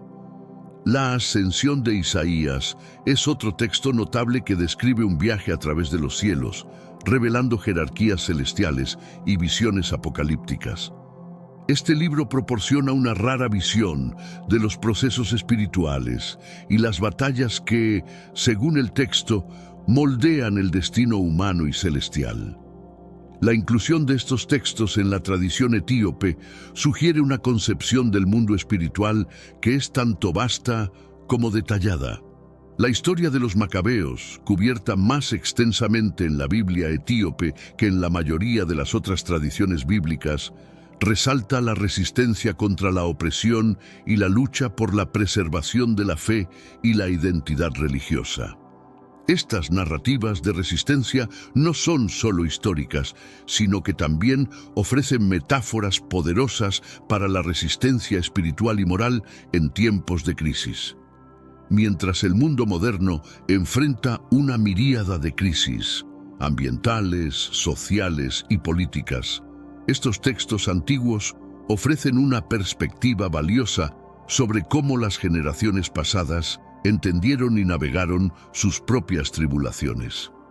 La relevancia de estos escritos se extiende más allá de la teología, entrando en el ámbito de la ética y la filosofía, ofreciendo lecciones sobre resiliencia, justicia y la búsqueda de la verdad. Los textos también desafían la narrativa dominante de que la historia y la teología cristianas fueron unilineales y uniformemente diseminadas desde Occidente. La preservación de estos libros en Etiopía atestigua una tradición cristiana que valoró sus raíces judías y mantuvo una interpretación más amplia e inclusiva de las Escrituras, en contraste con las aproximaciones más dogmáticas que prevalecieron en otras partes del mundo cristiano. La continua veneración y estudio de estos textos en Etiopía no solo preserva un legado religioso, sino que también sirve como un punto de orgullo nacional y un símbolo de resistencia cultural contra los intentos coloniales de suprimir o modificar prácticas religiosas locales. Esta dimensión política y cultural de los textos sagrados destaca el papel de la religión no solo como una práctica espiritual, sino como un componente integral de la identidad y la soberanía nacional. Por último, el interés renovado en estos libros, especialmente en un contexto global que valora la diversidad y la profundidad de las tradiciones espirituales, señala un movimiento más amplio de reexaminar y revalorizar las narrativas espirituales que fueron marginadas o olvidadas. Así, la Biblia ortodoxa etíope no es solo una colección de textos antiguos, sino un recurso vivo que sigue informando, inspirando y desafiando a los contemporáneos a reflexionar sobre la complejidad del pasado y su influencia en el presente. ¿Alguna vez te has preguntado cómo se aborda el concepto de raza y etnia en las primeras páginas de la Biblia? El Génesis, con su narrativa sobre el origen de la humanidad, nos ofrece una perspectiva única y reveladora. Desde los primeros versículos se nos presenta a Adán, cuyo nombre en hebreo significa humanidad, no como representante de una raza específica, sino como el ancestro común de todos los seres humanos. Este inicio de la historia bíblica no distingue a Adán y Eva por características étnicas. No se les describe como pertenecientes a algún grupo racial conocido, ni como blancos, negros o semitas. En lugar de centrarse en la división, el texto sagrado destaca la unidad fundamental de la especie humana. Adán y Eva son retratados como figuras universales sin atribuciones étnicas o nacionales, simbolizando la idea de que todos los seres humanos comparten un origen común. En el versículo 26 del primer capítulo del Génesis, se encuentra una declaración divina que profundiza aún más este concepto. Hagamos al hombre a nuestra imagen y semejanza. ¿Cómo influye esta visión en nuestro entendimiento de la diversidad humana? ¿Y por qué es crucial revisitar estas escrituras para comprender la relación entre fe y las nociones modernas de raza y etnia? Estas preguntas nos guían a explorar no solo los textos bíblicos, sino también las implicaciones éticas y sociales que emergen de ellos en nuestro mundo contemporáneo. El versículo 27 del Génesis describe esta acción creativa. Así Dios creó al hombre, Adán, a su propia imagen. Lo creó a imagen de Dios. Los creó hombre y mujer. La imagen de Dios engloba varios aspectos. 1. Las facultades mentales y espirituales que la humanidad comparte con Dios. 2. El nombramiento de la humanidad como representantes de Dios en la tierra. Y 3. Una capacidad para relacionarse con Dios. Ser creado a imagen de Dios es una bendición significativa que distingue a las personas de los animales.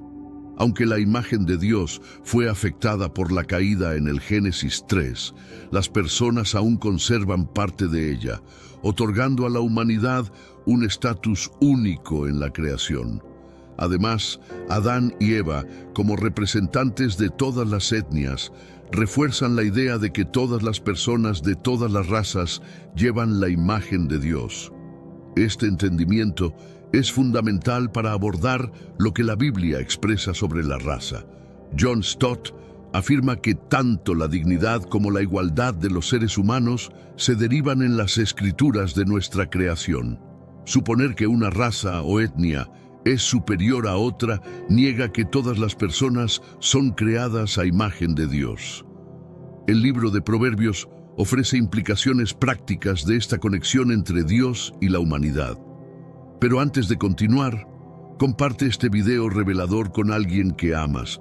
Puede ser por WhatsApp o incluso Facebook.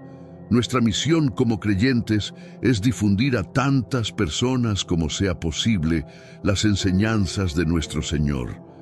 Y si buscas el camino de Dios y te gustan contenidos como este, comenta abajo: yo te acepto, Jesús. Solo así sabré si realmente quieres nuevos estudios como este.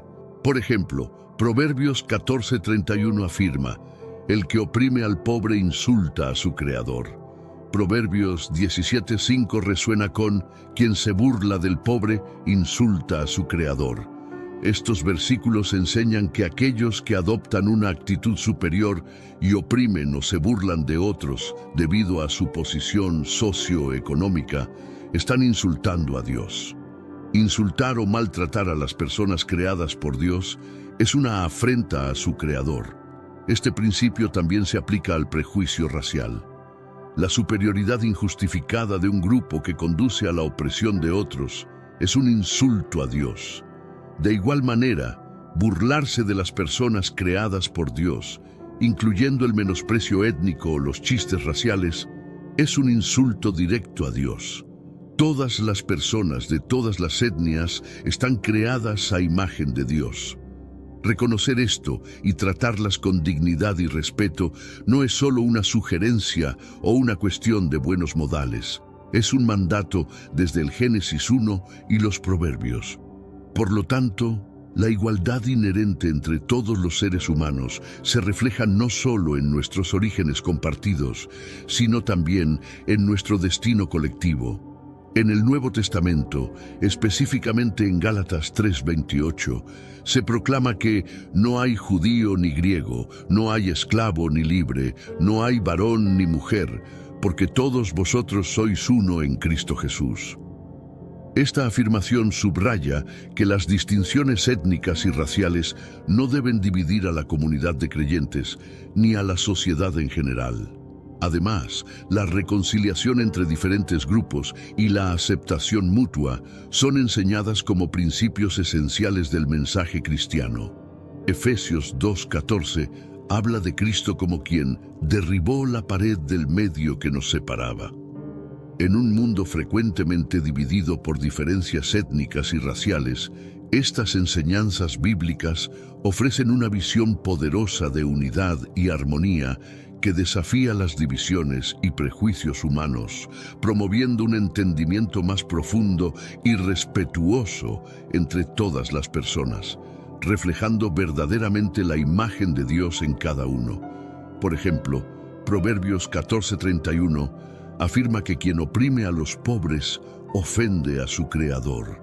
De manera similar, Proverbios 17:5 refleja esta idea al decir que el que se burla de los pobres ofende a su Creador.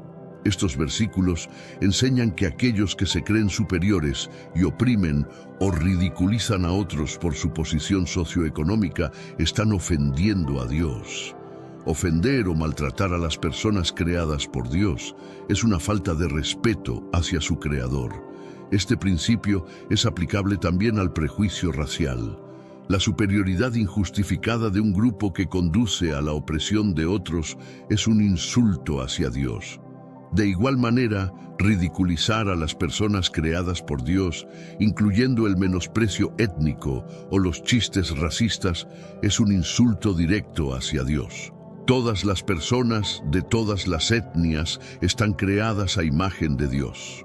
Reconocer esto y tratarlas con dignidad y respeto no es solo una sugerencia o una cuestión de buenos modales, sino un mandato del Génesis 1 y los Proverbios. La historia de Cam, uno de los 3 hijos de Noé, y una interpretación controvertida que históricamente se ha utilizado para explicar el origen de las personas negras y justificar la esclavitud.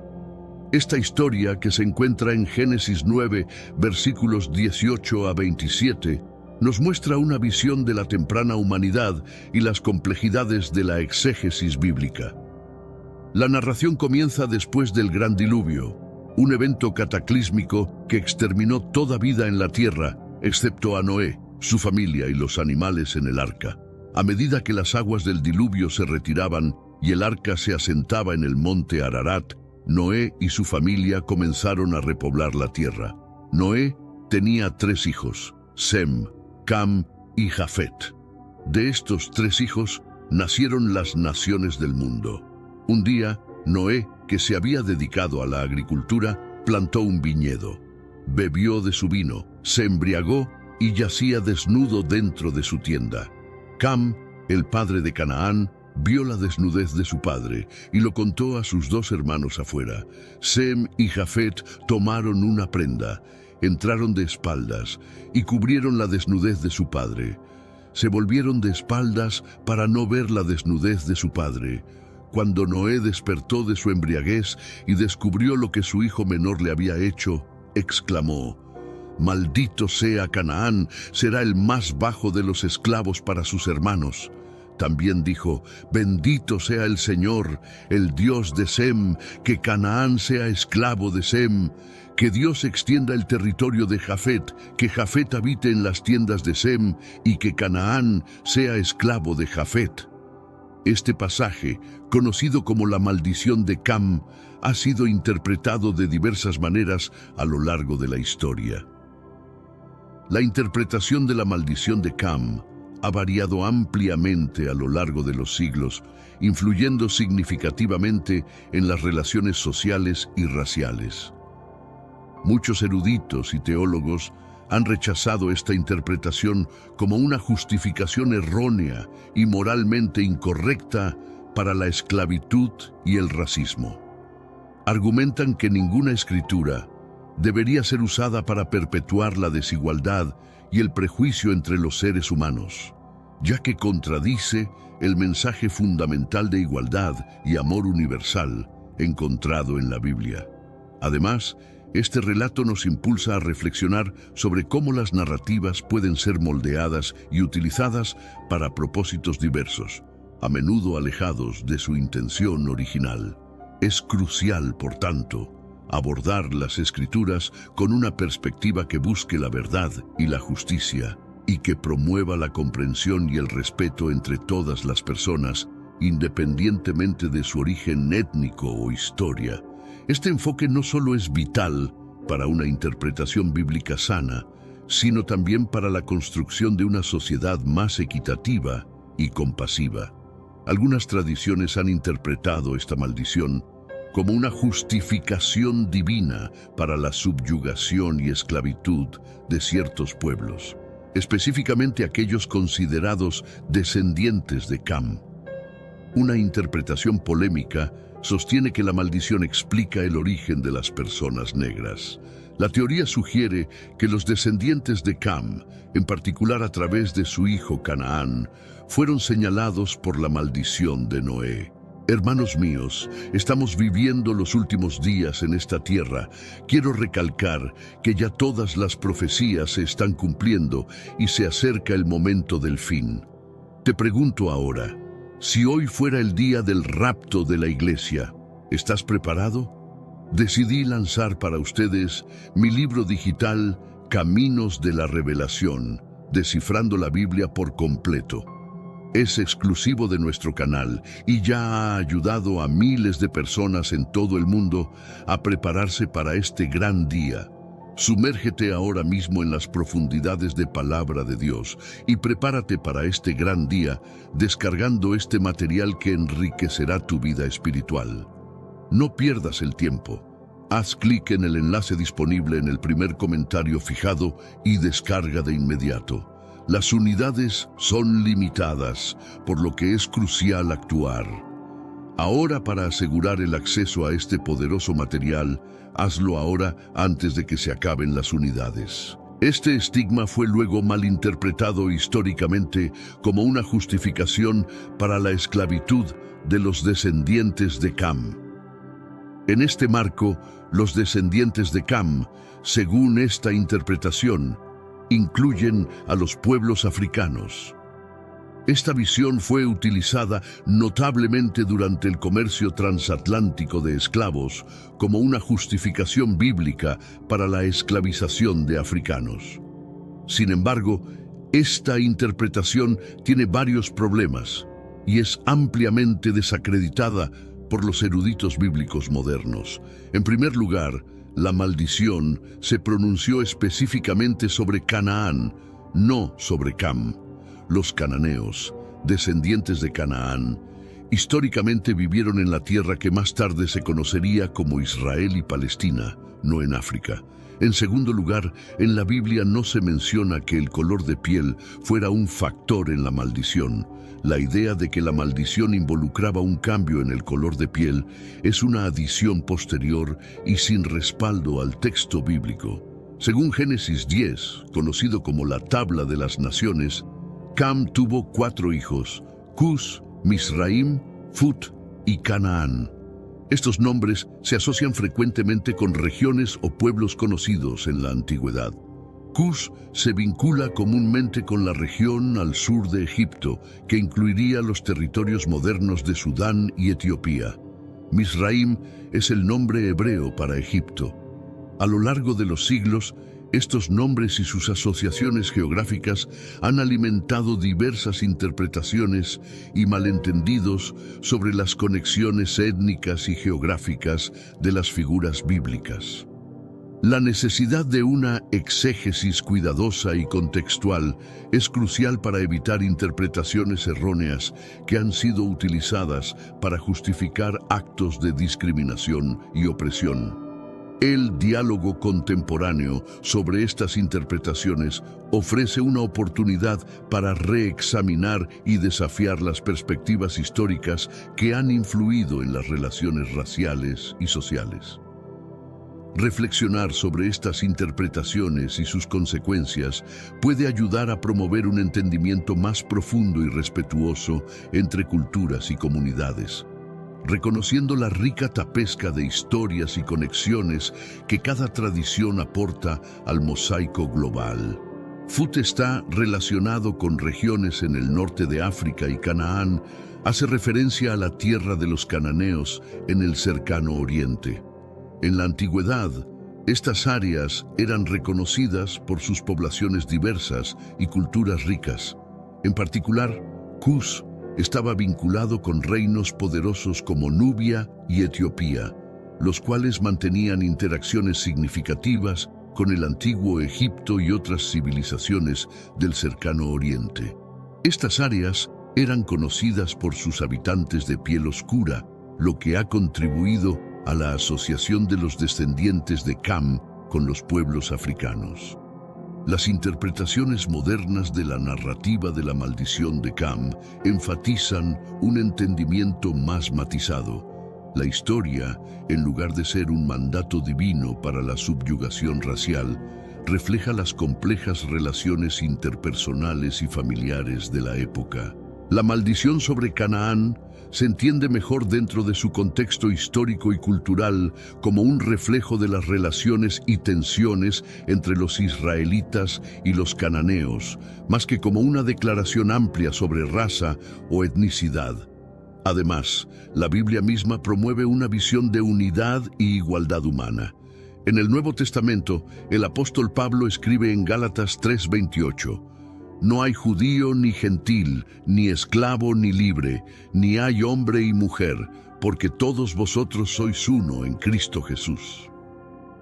Este versículo subraya la igualdad fundamental de todas las personas ante Dios, independientemente de su origen étnico o social. A pesar del claro mensaje bíblico de igualdad, la interpretación errónea de la maldición de Cam ha tenido un impacto duradero. Durante el siglo XIX, los defensores de la esclavitud en los Estados Unidos y otras partes del mundo utilizaron esta narrativa para justificar la esclavitud de los africanos. Este mal uso de las escrituras contribuyó a la perpetuación de prejuicios e injusticias raciales que aún tienen efectos duraderos hoy en día. Es crucial abordar estos textos antiguos con un ojo crítico y cuidadoso, entendiendo los contextos históricos y culturales en los que fueron escritos. La historia de Cam y la subsiguiente maldición sobre Canaán deben ser vistas como reflejos de las normas culturales y relaciones del antiguo cercano oriente, más que como un respaldo divino de la desigualdad racial. Además, es fundamental reconocer cómo las interpretaciones cambian con el tiempo. Los textos bíblicos, al ser analizados bajo diferentes luces culturales y teológicas a lo largo de los siglos, pueden ofrecer nuevas perspectivas que desafían las antiguas suposiciones. Esta evolución del entendimiento sugiere que debemos ser cautelosos al aplicar antiguos textos a contextos modernos sin una reflexión crítica y profunda sobre las consecuencias sociales y éticas de tales interpretaciones. En este proceso de reevaluación, el diálogo intercultural y el estudio académico pueden proporcionar herramientas esenciales para desentrañar los significados históricos y actuales. Al explorar las relaciones entre los textos antiguos y las realidades contemporáneas, podemos descubrir formas más inclusivas y equitativas de interpretar nuestra historia compartida. Este enfoque no solo enriquece nuestra comprensión de los textos sagrados, sino que también fomenta una mayor empatía y respeto entre las diferentes comunidades que conforman nuestro mundo diverso. En el paisaje bíblico antiguo, las regiones de Cus y Etiopía ocupan lugares destacados, especialmente al discutir los orígenes y representaciones de las personas negras. La Biblia menciona frecuentemente estas regiones, a menudo representando a sus habitantes de manera positiva y como partes integrales del amplio plan divino. Esta historia, enriquecida con contextos históricos y culturales, ofrece una perspectiva convincente sobre la visión bíblica de las personas negras. La tierra de Cus, mencionada numerosas veces en la Biblia, se asocia comúnmente con la región al sur de Egipto, que abarca el Sudán y Etiopía modernos. Los descendientes de Cam, uno de los hijos de Noé, se establecieron en esta región. Como se detalla en Génesis 10, versículos 6-7, los hijos de Cam fueron Cus, Misraim, Fut y Canaán. Los hijos de Cus fueron Seba, Havila, Sabta, Raama y Sabteca. Cus es descrito como una tierra de gran riqueza y poder. En Isaías 18, versículos 1-2, el profeta habla de Cus con un tono lleno de asombro. Ay de la tierra de zumbidos de alas, que está más allá de los ríos de Etiopía, que envía embajadores por mar, en vasijas de juncos sobre las aguas, diciendo: Id, mensajeros veloces, a una nación de estatura alta y piel lisa, a un pueblo temido de lejos y cerca, una nación poderosa y opresiva cuya tierra dividen los ríos. Esta descripción resalta la prominencia y el respeto otorgado a la gente de Cus. Los habitantes de Cus suelen ser descritos como de piel oscura, una característica que los distinguía en el antiguo cercano oriente. Esto se menciona explícitamente en el libro de Jeremías 13, versículo 23. ¿Puede un etíope cambiar su piel o un leopardo sus manchas? Tampoco podéis hacer bien los acostumbrados a hacer el mal. Aquí, el término etíope es sinónimo de cusita, subrayando su piel oscura como una característica distintiva. Además, en Números 12:1, el matrimonio de Moisés con una mujer cusita llama la atención. Miriam y Aarón hablaron contra Moisés por su esposa cusita, lo que implica una conciencia y posible tensión respecto a las diferencias étnicas. Adicionalmente, el relato bíblico no solo narra eventos históricos, sino que también ofrece lecciones sobre la diversidad y la aceptación. Este enfoque permite una comprensión más profunda de cómo las enseñanzas pueden ser aplicadas en contextos contemporáneos para fomentar el respeto y la inclusión entre diferentes pueblos. La narrativa continúa desarrollando el tema de la integración y la igualdad a través de las historias de estas figuras bíblicas, destacando cómo los antiguos textos pueden ser un reflejo de las sociedades actuales, promoviendo una reflexión sobre la igualdad racial y la unidad humana. Estas historias subrayan la importancia de ver más allá de las diferencias superficiales y reconocer la dignidad inherente en cada persona, independientemente de su origen. Sin embargo, la defensa divina de Moisés y su esposa en este contexto sugiere una aceptación y aprobación divinas de esta unión. Etiopía, o Cus, ocupa un lugar de honor en las narrativas bíblicas. La región y su gente frecuentemente se asocian con riqueza, sabiduría y devoción. Por ejemplo, en 2 Crónicas 14, versículos 9 al 15, Sera el etíope lideró un vasto ejército contra Asa, el rey de Judá. A pesar del conflicto militar, los etíopes son presentados como formidables y relevantes.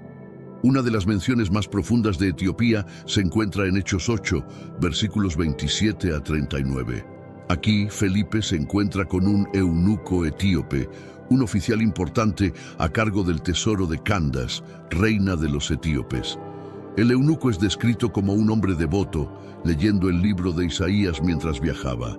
Felipe, guiado por el Espíritu Santo, se le acerca y le explica las Escrituras, lo que lleva al bautismo del eunuco. Esta historia ilustra la inclusión temprana de los etíopes en la fe cristiana y resalta su apertura espiritual y relevancia. La Biblia a menudo menciona a los etíopes en un contexto positivo, enfatizando su papel en el plan de Dios. En el Salmo 68, versículo 31, se escribe: «Príncipes vendrán de Egipto, Etiopía pronto extenderá sus manos hacia Dios». Este versículo predice la inclusión de los etíopes en la adoración del verdadero Dios, señalando un abrazo divino de todas las naciones, incluidas las de África. De manera similar, Sofonías 3, versículo 10, afirma: «Desde más allá de los ríos de Etiopía, mis adoradores, la hija de mi pueblo disperso, me traerán ofrendas». Esta profecía resalta la importancia espiritual del pueblo etíope, sugiriendo que son parte del pueblo de Dios disperso, pero finalmente redimido. A lo largo de la historia, la interpretación de estas referencias bíblicas ha evolucionado.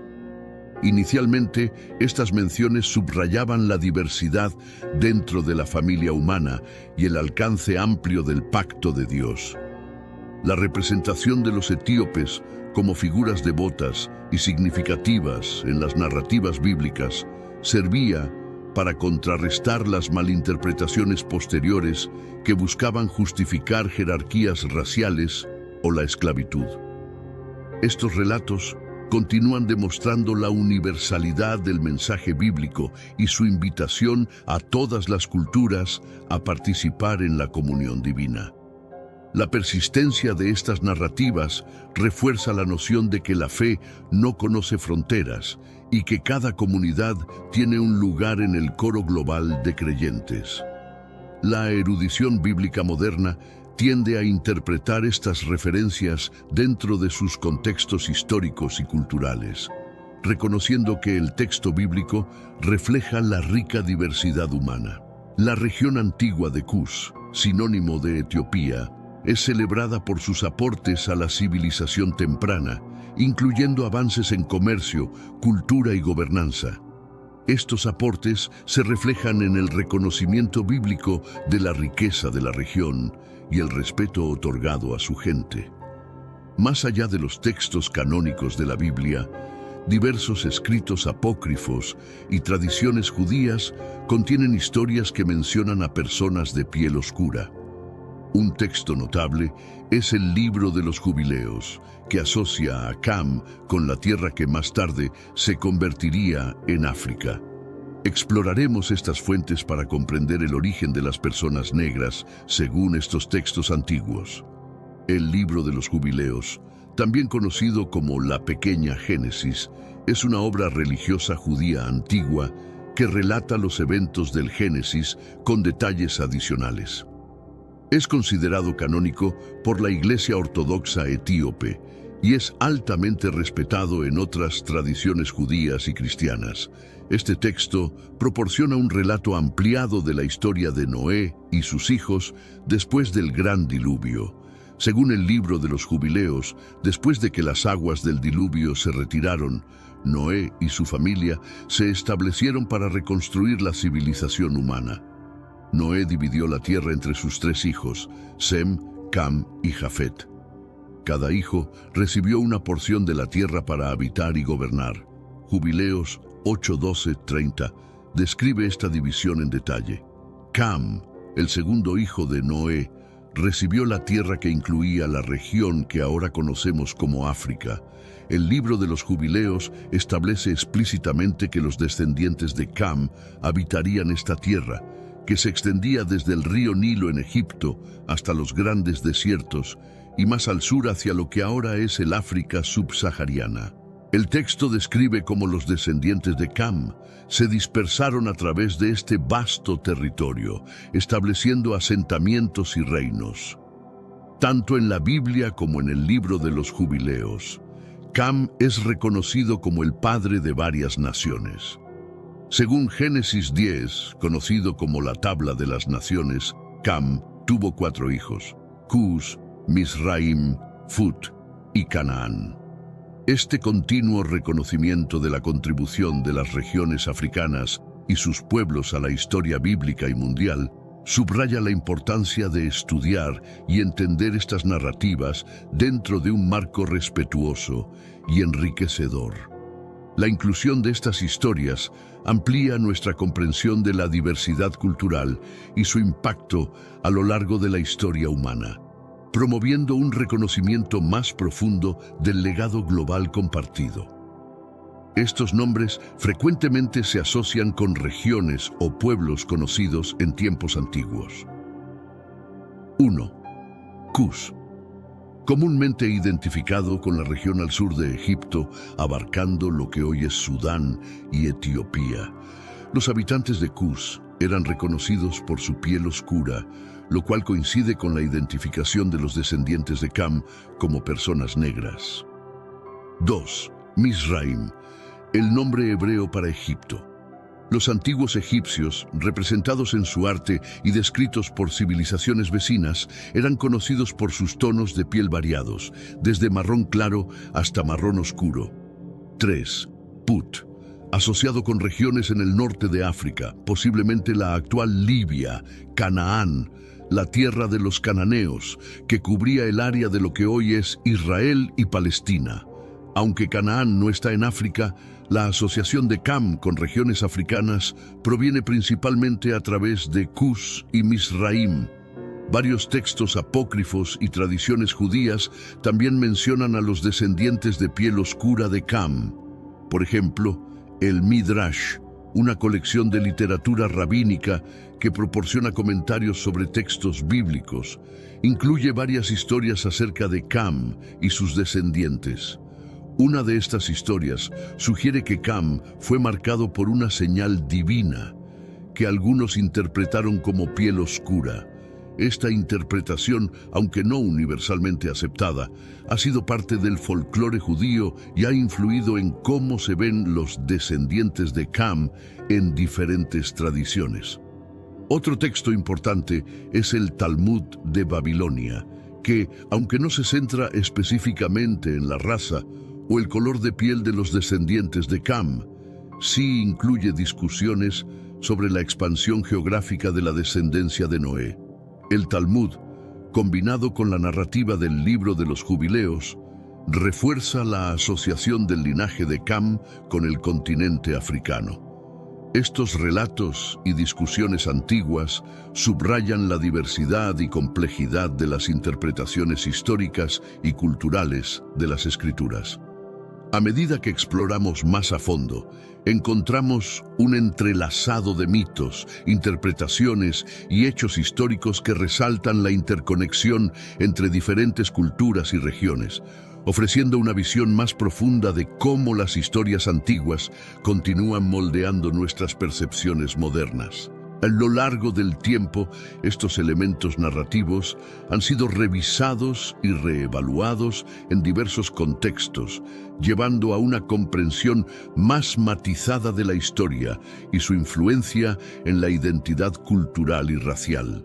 Este proceso de reinterpretación y redescubrimiento continúa proporcionando valiosas lecciones sobre la tolerancia y el respeto entre diversas poblaciones y tradiciones. A lo largo de la historia, la interpretación de los descendientes de Cam y su asociación con África ha variado. Durante el período medieval, muchos eruditos judíos y cristianos continuaron vinculando el linaje de Cam con África. Esta conexión se utilizaba a menudo para explicar la diversidad de razas y la dispersión de las poblaciones humanas. Sin embargo, es crucial reconocer el uso histórico indebido de estas interpretaciones. Durante el comercio transatlántico de esclavos, algunos defensores de la esclavitud utilizaron la historia de Cam para justificar la esclavitud de los africanos, argumentando que la maldición de Cam era un aval divino de su subyugación. Esta interpretación hoy en día está ampliamente desacreditada y se considera una grave tergiversación de los textos. Los eruditos bíblicos modernos enfatizan que la maldición pronunciada por Noé en Génesis 9, versículo 25, estaba dirigida específicamente a Canaán, hijo de Cam, y no a Cam o a sus otros descendientes. Además, en la Biblia no se menciona que el color de la piel fuera un factor en la maldición. La idea de que la maldición involucraba un cambio de color de piel Es una adición posterior y no está respaldada por los textos originales. El mensaje teológico más amplio de la Biblia enfatiza la unidad y la igualdad de todas las personas.